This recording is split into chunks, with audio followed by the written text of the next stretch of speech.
This is William speaking, and welcome to NewsDrone.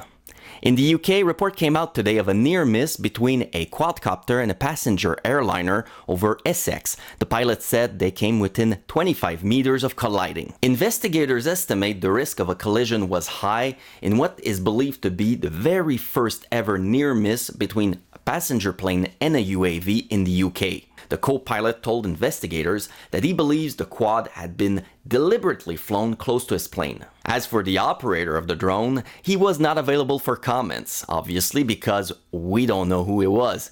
And that's a big part of the problem. Following this event, the British Airline Pilots Association, BALPA, calls for tougher rules to protect public safety. In fact, BALPA is presenting evidence before a House of Lords committee next week and wants drones to meet the same safety standards as piloted aircraft.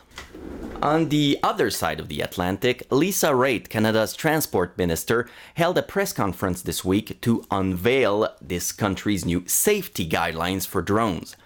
At least that's what the mainstream media has been reporting. But if anybody was paying attention, that's not actually what she said. In fact, anybody who knows anything about UAV safety in Canada will tell you there was nothing new here.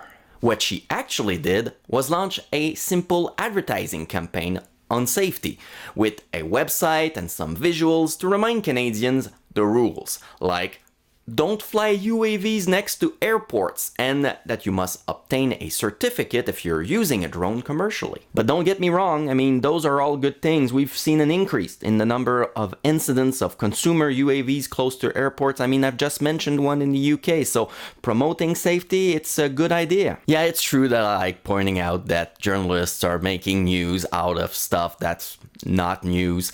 But that being said, at least they're building awareness. I can't help thinking, though, that there's probably a better way of reaching people that are starting out with drones. The Safety First website is a very good website that has all the information right there at your fingertips. The problem is people probably won't look it up. They just go to the store, they buy the machine, and they start flying it right away. Lisa Raitt did say they would come up with advertising and a social media campaign, but here's a crazy idea. Why don't you have retailers just hand out the flyers whenever people buy one of these machines? Or better yet, have the manufacturers have them insert the information right into the box. Why aren't we doing that? I don't know.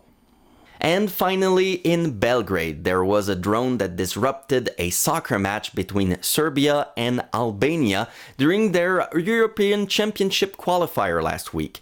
This drone had a political agenda and was waving an Albanian nationalist banner. The gesture obviously was very controversial. It triggered fighting amongst everybody. The whole match had to be abandoned. The game was awarded to Serbia as a 3-0 forfeit, but the Union of European Football Associations disciplinary body also ruled that they would deduce those 3 points that they had from that win. We will likely never know who was piloting the UAV, but I'm going to go ahead and predict that we're going to see more of that sort of thing happening, and maybe even advertisers are going to pick up on it, and then you're going to see Pepsi and Red Bull signs at your next ball game, and I know that really would suck. And that's all for today. I'll leave you with these gorgeous aerial shots of a different sports-related location. This is San Siro Stadium in Milan, and the video is from Drone Addicts. Go and have a look at their channel, and safe flying.